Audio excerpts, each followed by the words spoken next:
What's up, fellow lords of gaming, and welcome back to another episode of Marvel Future Revolution. So just like that, on the heels of Thor posting a video questioning the future of the game and whether or not it's dead, we get the introduction of Wolverine. If you're not sure about the Rip Berserker Barrage, right, then you don't really know. Like, it's kind of clear to tell what Wolverine character we're getting here.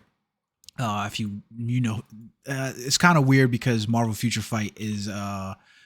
Revolution, excuse me, it does a lot of things for costumes inside here that basically transforms them from their original incarnations and do so much with them. But you can still see pretty much what is, you know, essentially Wolverine with the yellow ribbings over here, the yellow shoulder pads and things like that. It's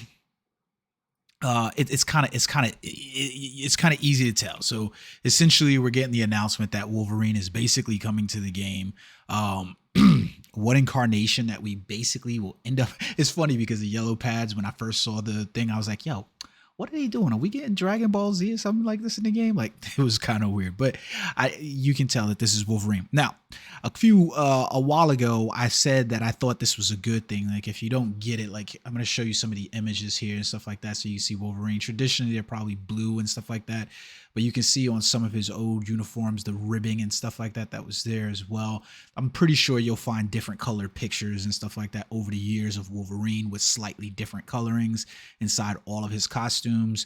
But essentially, you know, from this look is that we're essentially getting a Wolverine character in the game. Now, why is this good? Okay, so I want to point that one out first and foremost. The fact that this is a good thing, right, for Wolverine to be coming to the game. Number one, in terms of character popularity and the way the current release schedule of characters is, they're not really hitting on a good release window for the game. There's way too much downtime in between.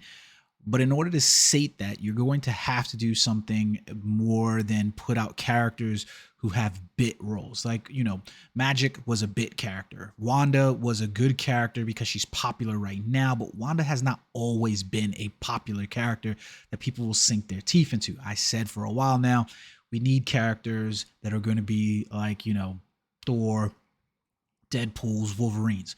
Now, the reason why I was really looking forward to having a Wolverine type character inside the game is for one specific reason alone, is that it does two things for the developers, right? So I've got this down here in the bottom, but I want to kind of show you my main reason for pointing out why this is there, right? Or why this is important.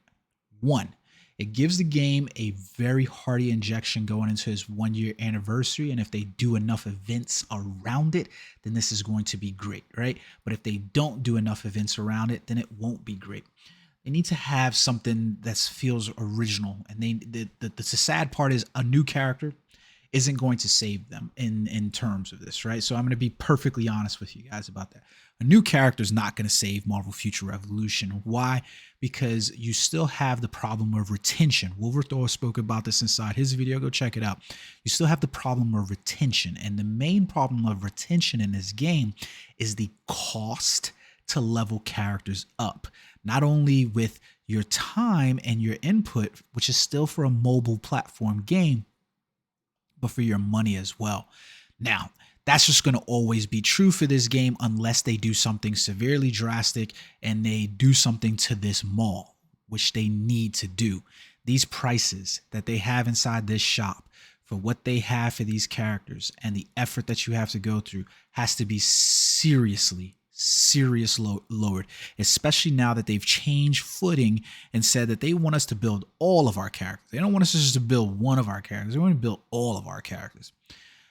That's ridiculous. From where the game originally started as a first, you know, you're going to basically play your one character. So it's kind of like BDO, right? I'm going to invest totally in one character, and then I'm going to move towards, you know, another character when I've gotten that character fully developed. But the problem is there's no ceiling that they've put on in introducing new character or where your character needs to be for new content and things like that they introduce.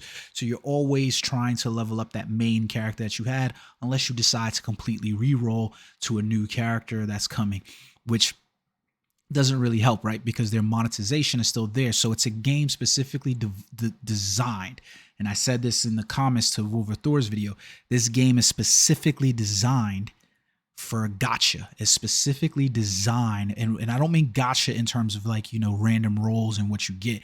It's specifically designed for the gotcha. I mean, it's just a cash grab. They're literally cash grabbing you on your enthusiasm for here, but the problem is it doesn't hold retention. Most likely, most of the time, you go inside your friends list, you get a few friends inside there. They, you know, you might stack out, and then, you know what, 2-3 days later, everybody starts dipping out. It's the same thing that happened with Scarlet Witch, right? The height of popularity in terms of that character, and then all of a sudden we dip probably well below the numbers that was there before because Scarlet Witch isn't holding interest. Now, what does Wolverine, however, do differently for them that Scarlet Witch didn't? Arguably, Wolverine is probably the most popular character inside the MCU, and not the MCU, excuse me, inside Marvel Comics, right? Technically, I guess you can say the MCU as well. It's one of the most popular characters overall in the game, in Marvel's universe, period, right? Now, that offers you a healthy injection of people who were trying to come in, who haven't been playing the game, and you're trying to get their eyes on. So what you need to do immediately is reshape the landscape of the game. Now, could you still keep the old players, the loyal players that have been here with the current gameplay? Yes, you can, especially with a new character like Wolverine. But will you hold players if you don't give them something new to do? You're not going to hold these new players who have already been seeing a year's worth of bad press about the game and diminishing player numbers along with diminishing market value, right? So what does Wolverine, though, however, do that Scarlet Witch didn't do? And that brings us back over here to our core of vitality, a core that we were commonly looked at and we would hate to see. Like, I mean, realistically, I hate to see this core. I hate to see it whether I'm playing as, you know, even if I'm playing as Captain America, who really realistically should rely on these cores. Like, the implementation of Captain America should have said HP and HP recovery should have been key components to who he is, right? Because he can do this all day. So you want to have that. But the problem is that it didn't make that stat a priority for that character in any shape, form, or way. You know, I guess you could argue with it and say that maybe it had, but I'd argue with you and say that it didn't, right? Nobody's really utilizing the HPs. Now, with a character like Deadpool, or, you know, Wolverine joining the game, you essentially end up with an HP regen character, the likes of what we would expect from a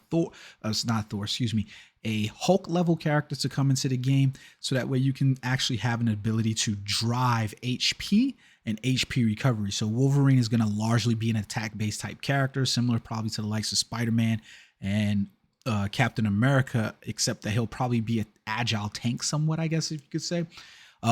So is this going to be a good thing? Yes, I think it's a good thing for the game because it changes the dynamics of some of the stuff that you get, especially since now we're going to be pushing things off to other characters and we say, here you go. We're going to get some of these. We'll see some of these badges where we commonly see HP recovery and HP stats like that. You know what? Come on here. Now, what kind of gameplay will he provide?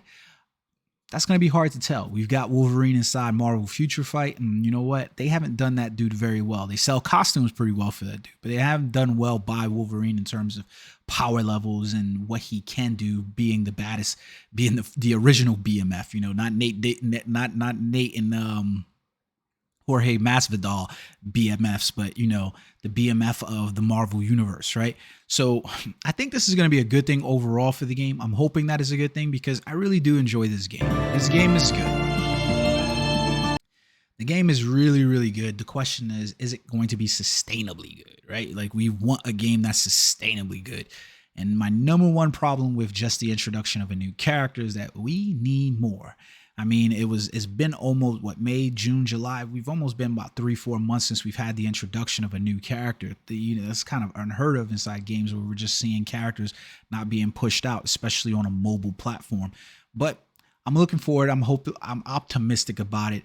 Glad the announcement came through today, you know, Thursday, right before the weekend. So this is really good to get people talking, speculating. There's not very much speculation here, my friends. I mean, we basically know the story. This is another point to point out, just to wrap up the video and point out why we know that this is going to be Wolverine, right? You get the tree foliage in the background here, right? And we know that in the story, we were going back to the Savage Land. Well, who the hell else is going to be up in the Savage Shadowland? I mean, the Savage Land. Who's going to be up there besides Khazar and Shayna? Can never remember that chick's name, right? Who else is going to be up there besides Wolverine? You know what I'm saying? James Howlett being what he is, right? So good segue introduction for him, hopefully leading into maybe a Deadpool introduction, so that we have in the game. I implore you, Marvel, the junior devs that are over here running Marvel Future Revolution, do something about your store. Your mall is overpriced, especially if you want us to invest in multiple characters, and you need to do something about it. It must be done. The entry point to getting characters to a place where you feel comfortable playing them and you can roll into other characters is way too high. I'm really excited about James Howlett, aka Wolverine, aka Weapon X, joining the game, but you guys got to give more than new characters at this point. Has to be more than new characters. It cannot be characters that you believe are going to save the game. It's going to give you a nice injection of new players, but if you don't change the way your foundation, your house is built, doesn't make a difference who joins the house. It's gonna crumble because the foundations are bad. But let's give them a chance. I'm excited about this, and I think everybody will be excited about this. This is gonna be good news overall. All right, guys. Until next time, peace.